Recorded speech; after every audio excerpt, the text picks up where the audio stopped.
Yes, you can easily remove those stubborn water stains from your fabric. And no, you absolutely don't need to run to the dry cleaner. Here's what happened. I needed to wash just a part of the sari because it got soiled. After washing that one portion, a water stain appeared around the edges. To remove it, I took a damp cloth, not dripping wet. You can soak a washcloth or a handkerchief, squeeze the water out, and make it just wet enough.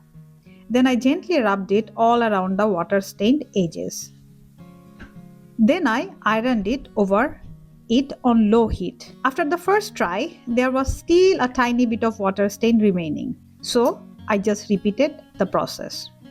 I realized the washcloth needed to be a little more wet. Now look at that. You can hardly tell there was ever a watermark there. Super easy and totally safe.